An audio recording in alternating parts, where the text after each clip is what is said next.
All right, welcome back, kings and queens. Y'all, what the hell is going on in the world today? This is just in.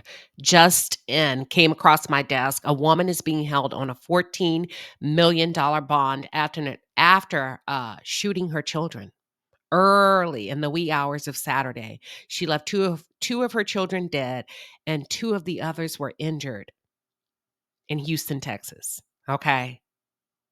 And nobody seems to know the motive why. And the reason why this story is making its rounds on social media is because she was featured. She was featured on Paternity Court.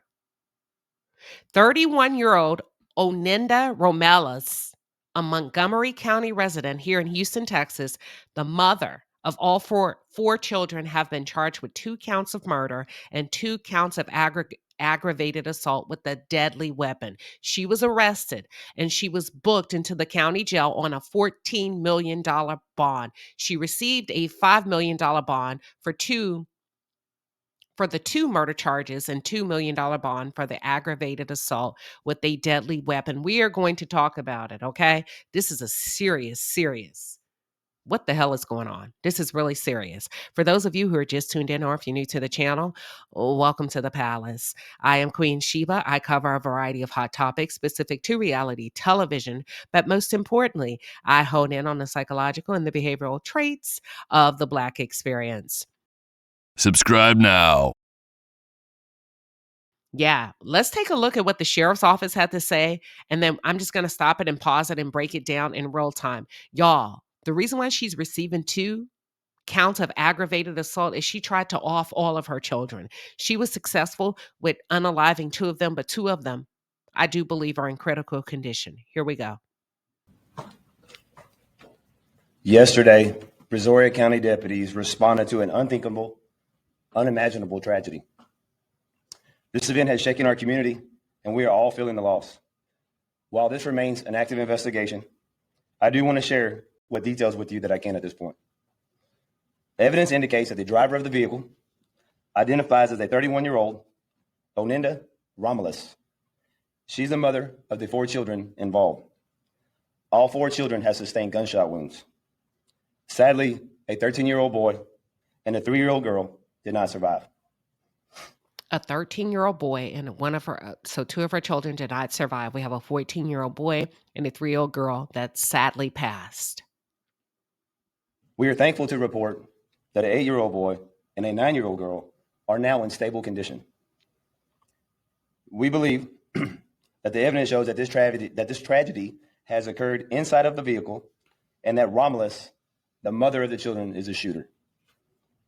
At 4:48 a.m. yesterday, Romulus called the Brazoria County Sheriff's Office.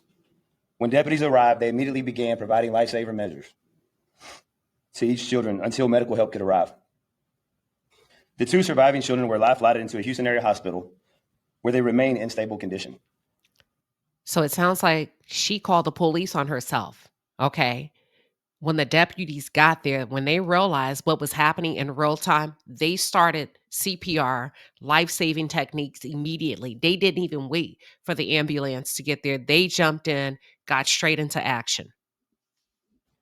Romulus was later arrested and charged with 2 counts of murder and 2 counts of aggravated assault with a deadly weapon, with a total bond set at $14 million. Romulus is a current resident of the Montgomery County here in Texas, where Sheriff Wesley Doolittle is the sheriff there of Montgomery County, and he's here with us today. His office has assisted us with investigative tasks that have taken place there in Montgomery County. Our investigators, along with responding agencies, continue to collect and analyze evidence in this case in this ongoing investigation. I also want to thank the people of Brazoria County and our surrounding communities. The prayers, the messages and support shown for these children, and also for the first responders involved in this, mean more to us than what words can express. It is impossible to make sense of a senseless tragedy like this, but we will do everything we can to seek justice for these children. I will now open this up for a few questions. However, before I do want to be clear that there are still many details that cannot be released at this point. Okay, so. Any questions? And I hope you all understand when we have these debates about these adults that mistreat, abuse, and misuse these kids, that's why I tend to lean in heavily and advocate for the children and not for the adults. I don't care about the adults' past. I don't care what kind of trauma they have. When you cross the line and you start to abuse your kid, all of that goes out the window. And this is for me strictly, I'm aiming this strictly at the parents, not parents that make mistakes, not parents that are really trying to do their best, because nobody's perfect. This is strictly towards the ones that utilize their children as traumatic punching bags.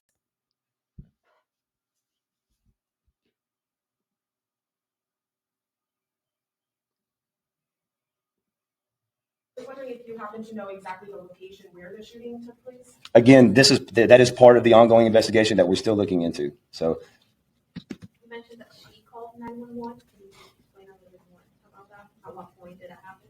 at what point did what happen? She called, yes, she called 911. I believe the time was what, 4:48 a.m. Is that what I said? Yeah. Well, yes. What did she say exactly when she called?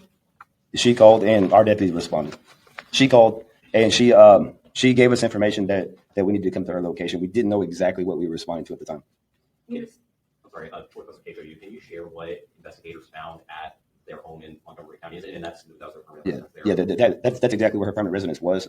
That's part of the ongoing investigation. That's where her residence was, so that's why we went to that residence. Did she have any criminal history?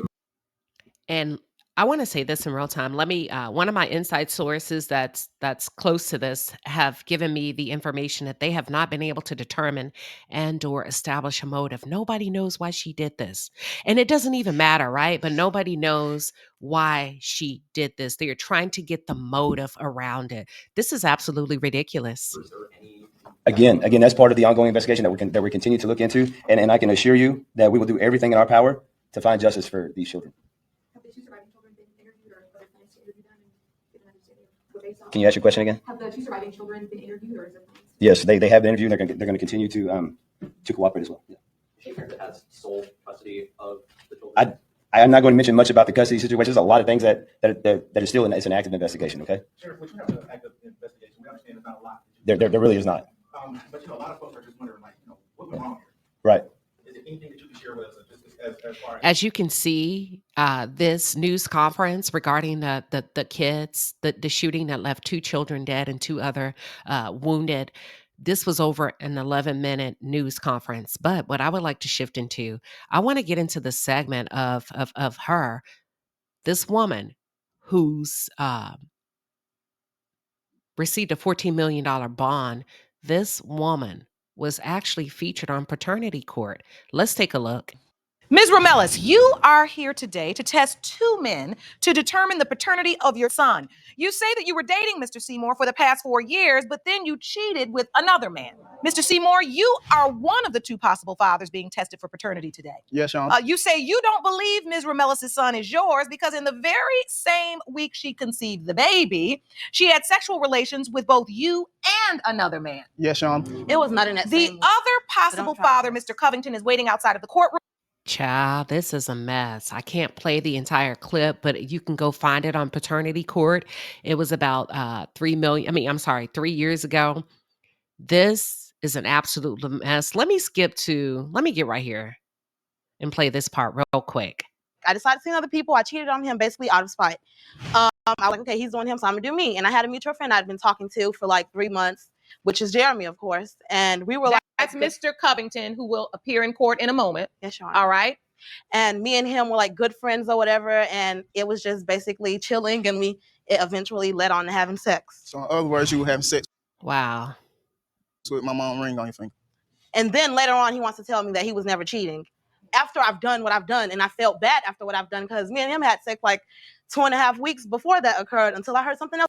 Child, this is a sad case. This is a sad case. This is a sad situation all across the board. When we talk about lack of control, self-awareness, the ability to reel yourself in, it starts, y'all, way before we get to the crime. It starts well before we get to the abuse. If you start to pay attention to some of these demons that are walking around here on this thing that we call Earth, you can see the writing on the wall. This woman was not able to even discipline herself when it comes to protecting her vagina, utilizing common sense that you don't do that back to back with men. She was engaged to a man and sleeping with another man, and Lord God, listen, probably never should have had children. Let's go there. Because at the end of the day, she attempted to unalive all of them, and we still do not have a motive.